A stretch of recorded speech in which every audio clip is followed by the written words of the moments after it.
All right, here we are, another episode of Camera Talk. Are we going anywhere this week? Are we going anywhere? You're not sure? I don't know how to answer that, Daddy. Well, we're not really going to go somewhere, but we're going to look at some alternatives. Not alternative facts. I don't care. Not alternative genders. Deal with it. Okay, Aunt. You're welcome.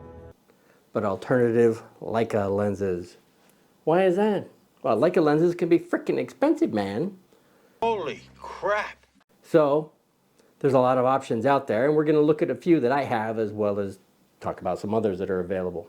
So, are you ready? Ready? Ready? All right, so grab yourself something to eat or drink, get yourself comfortable. And let's get it on. Here I am, Vietnam. Rain is always coming down. Are you ready? Ready? All right. This is Camera Talk with Dr. Scott and Dylan. That's right. Dylan and I back for another episode of Camera Talk. And what are we talking about this week? I don't know. Well, since Leica was on the mind as we talked about the M9 last week, well, let's talk about, obviously not Leica lenses. We have episodes of that too. But let's talk about some alternatives. Now, why would you have alternatives, Dylan? And now for something completely different. I don't know. Well, the reason you do is for options. I mean, there's plenty of options out there. Now, Leica lenses themselves are excellent. I mean, they're excellent glass. I have move over on this side. What do I have? Starting at the wide end, 21 millimeter, I have 28 millimeter, 35 millimeter, 50 millimeter, 75 millimeter, and a 90 millimeter. That's a lot of Leica glass. And then I even have vintage ones. I have, 4 other 50s, dating way back to the 1930s. So, Daddy has plenty of Leica glass, but Like big butts and I cannot lie. are there other alternatives out there? Yeah, sure. I mean, why do people even have alternatives or want to go alternatives? Because for one, the camera body itself is damn expensive. No shit, Sherlock. I mean, this M10, you can get them used, which is what Modesty Photography always recommends to people, right? We always recommend going used. I got this one used, my M10 here, for, what was it, roughly $3,500, maybe $4,000, closer to, something like that. But it's better than paying the $5 or $6 that it was brand new. So anyway, so those are expensive to begin with. So that's a big investment. Now, if you're going to start buying all the glass, the Leica glass to go along with it, now you're starting to really, tally up that price tag. Oh, yes. A lot of these lenses are kind of out of the price range for the average Joe, or the average Dr. Scott, or the average Dylan, right? So what's a poor boy to do? Alternatives. So luckily out there in the world, in more recent years, manufacturers have produced M-mount Leica lenses. Now, I'm not even going to get into the R-mounts or the SLs or the CLs or any of the other Leica lenses. I'm just going to talk about M's because that's the cameras that I have. I have an M9 and an M10. So, alternatives. There are a number of them. There's, 10, 11, 12, 13, 14, 15 manufacturers that I can think of. Anyway, that produce M-mount lenses. Now, some are obviously better than others. What are the two most popular ones, mister? Aww. Well, there's a manufacturer in Japan called Cosina who produces a number of pretty great lines, but the two that we're talking about today with the M mount are the Voigtlander and Zeiss. Now, of course, they have quite a range of Voigtlanders and, you know, not quite as extensive, but still a pretty good range of Zeiss lenses that are out there too. And they're relatively affordable if you're going to compare them head to head against Leica glass. And the quality is excellent. I've not heard a complaint yet comparing the two for the price you pay.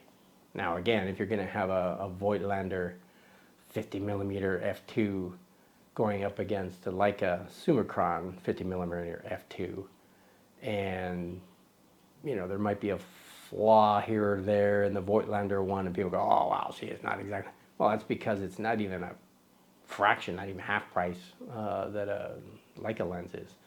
So anyway, so it's a great alternative, and even more so used. As I said, if you still want to go the Leica glass route, then get them used. Get some used lenses. I can't lie! Well, I did buy two brand new ones. One was the FLE 35, the other one was my 75. But all my other ones were all used because they're a heck of a lot cheaper. And the reason I bought those two brand new is because I couldn't even find them used at the time anyway. So anyhow, back to our alternatives. So we got the Voigtlanders, the Zeisses. We have also from Japan. There's one manufacturer who makes them himself at home, homemade lenses made in his basement. I'm assuming, I don't know, maybe he doesn't even have a basement. But anyway, let me butcher his name for you. And enjoy the stereotypical over-the-top rendition of the Japanese accent. Sadayasu Miyazaki. You suck. Sadayasu Miyazaki. What do you think of my Japanese accent? It actually really sucks. Kind of sucks, doesn't it? Anyway, he produces some pretty nice M-mount lenses. Then you get the Zenit Lomography group. They produce some decent lenses, and then of course the rebirth of the Meyer Optik Görlitz out of Germany. They're all handmade as well, and they produce some pretty decent quality lenses that you can mount straight onto your M body. Now, and then if those are still too expensive for you, because they're again not exactly cheap, you can go to China.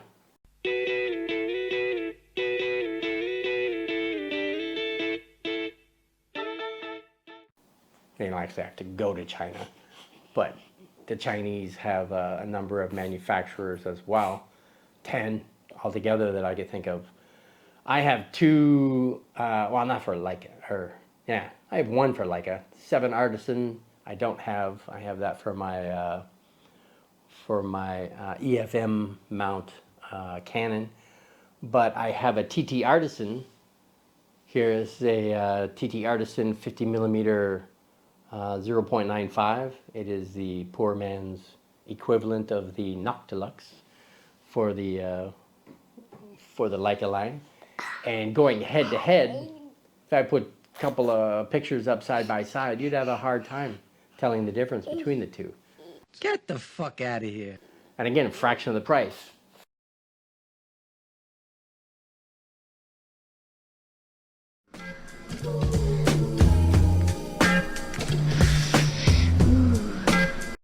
The Noctilux brand new is like $12,000 US. This one is like brand new 600 something, almost maybe $700. And again, I got this used. I got it like for 300 something.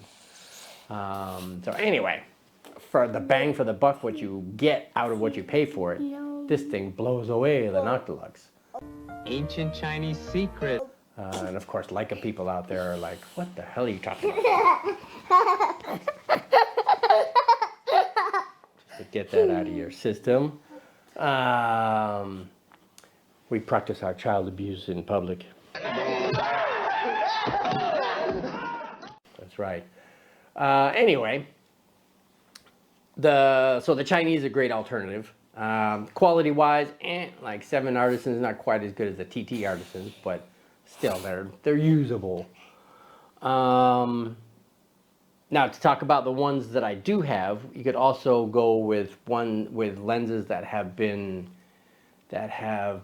altered to an M mount, such as my 1961 Canon Dream lens.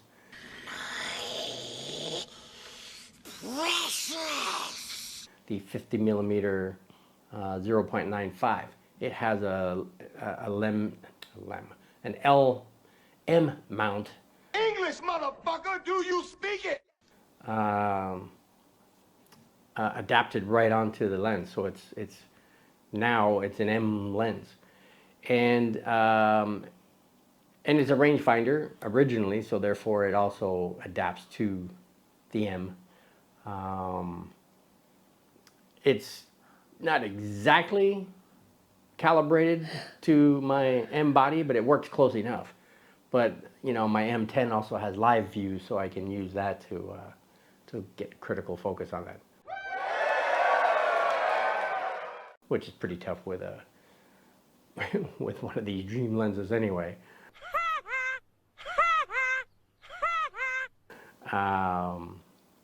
But still, it's a great alternative. The only challenge with this thing is once it's mounted onto the M body, you know, the mount button on the side here. Once it's mounted in there, you can't get it with your fingers, so you have to use a toothpick or a Q-tip or just something to be able to reach into there to be able to depress the button to turn it to get it off the camera itself. But anyway, so I have my Canon Dream lens, which is a 7-element 5 group with a close focus of 1 meter, which was pretty typical for a rangefinder back in the day. 10 blades and 605 grams. It's a, you know, it's a hefty one.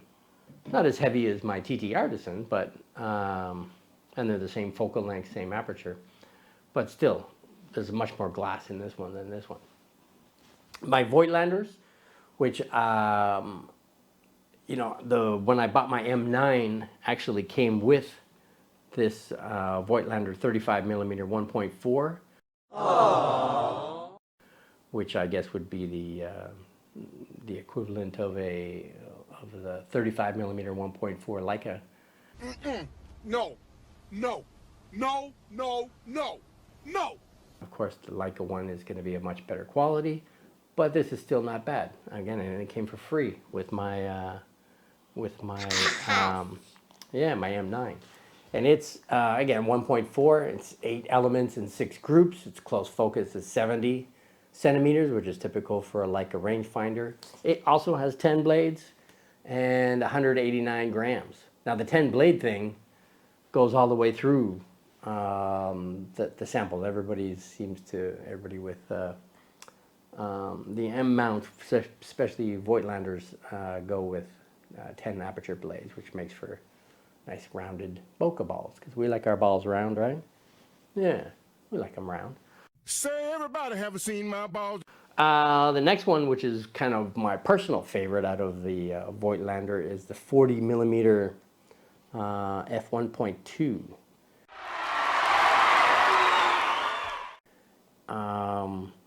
Again, it's Nocton. It's a super lens. It mounts and operates just as well on a Leica body as anything else. It's 8 elements in 6 groups. Its close focus is 50 centimeters, 10 blades again, and 315 grams. It's a little heavier than the 35, that's for sure. Then we have my 75 Helier 75 1.8.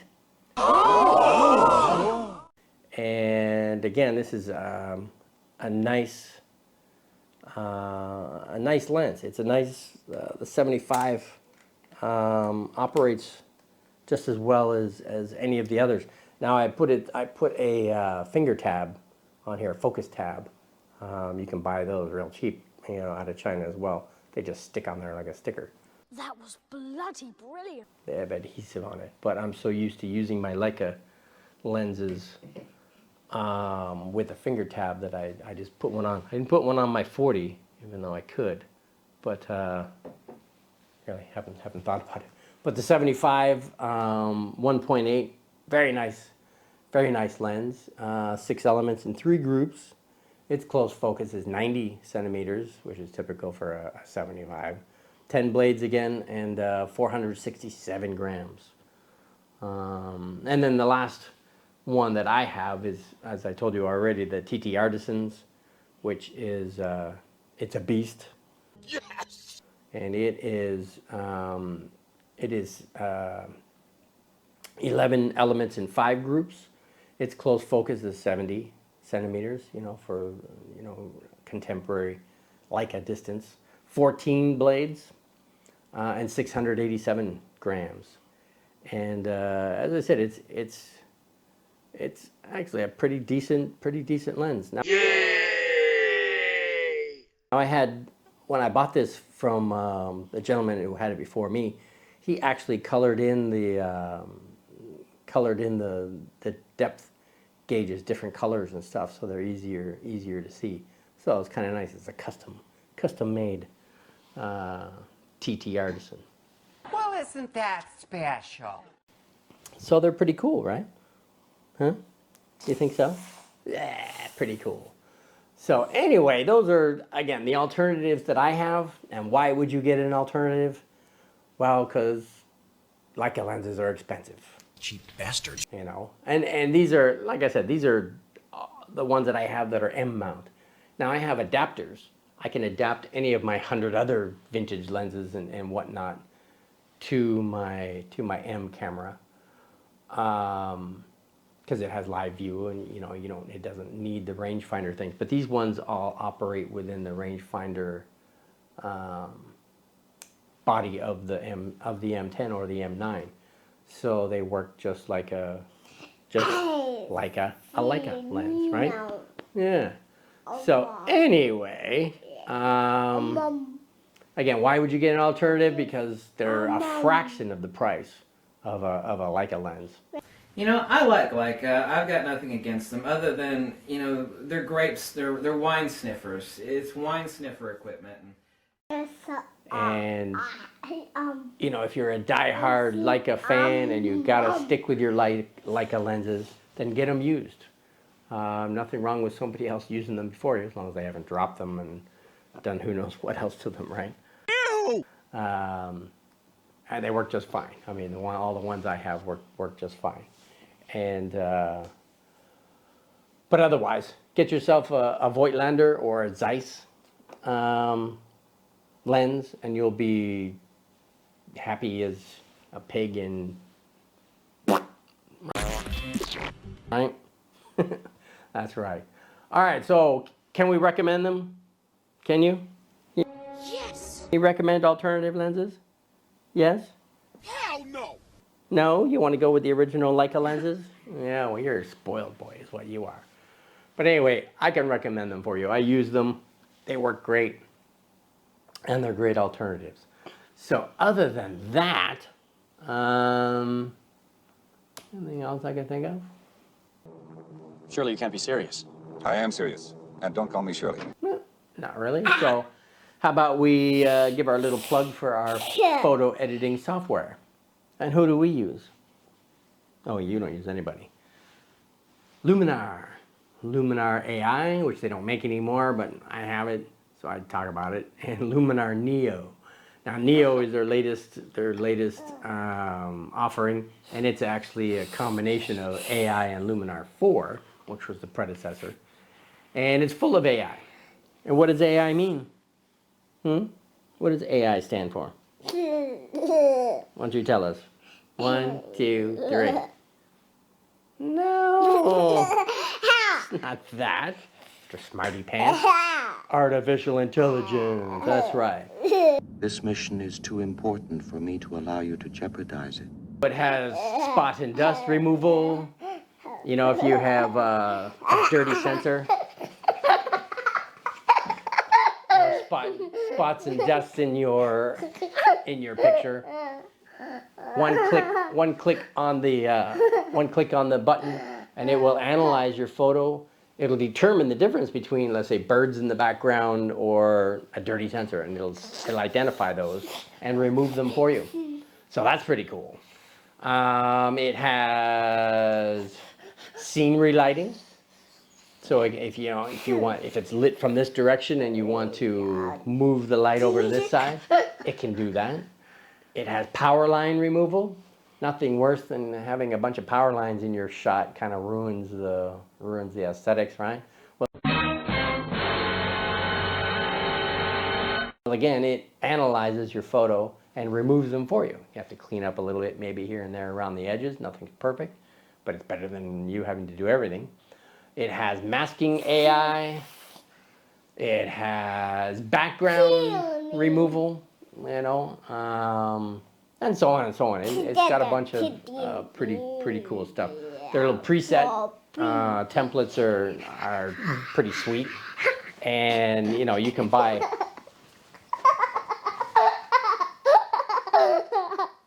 You can buy extensions, they call them, which are extra, extra special AI. This conversation can serve no purpose anymore. That I don't use because, hey, all these photos are done straight up with the program that I have. And it's economical. That's one of the greatest things, too. How economical? What, 70, 80 bucks, 90 bucks maybe? If you click on the link in the description below, you can get a $10 discount.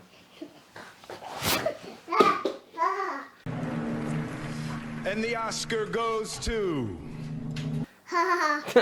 See, you fell down off my leg. And what do they do with that $10? They give you a $10 discount. What do they do with that $10? Do they give it to us? Yeah. Don't pick your nose. Get out of here. See all the millions of people out there watching you pick your nose? It's terrible. Disgusting. That's disgusting. Well, they give it to us. That's right. And they give it to us. Why do they give it to us? Because we went through the trouble to tell everybody about the program. And what do they call that? They call that kickback. Yeah, kickback. Get that booger off your finger. That's disgusting. So, anyway, why else should you support Luminar? Well, they're produced by a company called Skylum, who's in Ukraine, and everybody knows what's going on in Ukraine right now.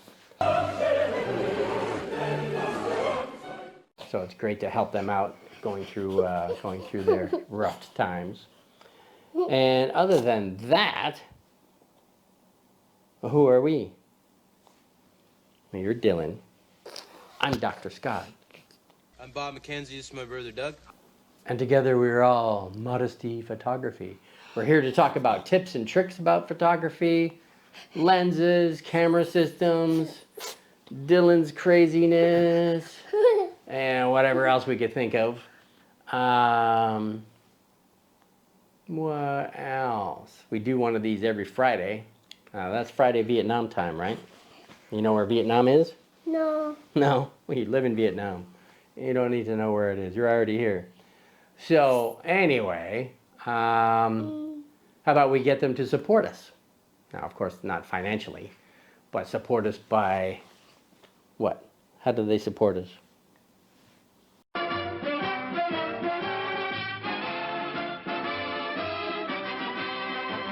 All right, so Dylan had to vacate the room for obviously snot-ridden purposes, but anyway.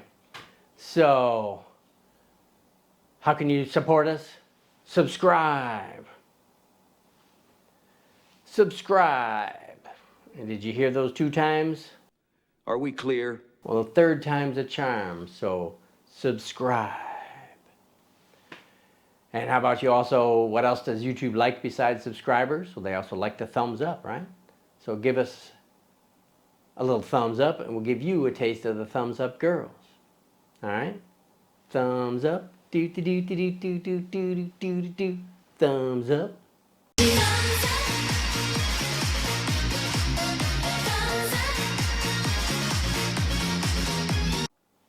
All right, well, I think that was pretty much it. So thanks for dropping by. Thanks for listening. Thank you for the subscription. Thank you for the thumbs up. Thank you for buying a copy of Luminar through our link below. And thank you for just being you. And remember, this was Camera Talk with Dr. Scott and Dylan, who's outside. So we'll see you next week, and come on back for another episode, and we'll see you on the rebound. All right, bye-bye. Here I am, Vietnam.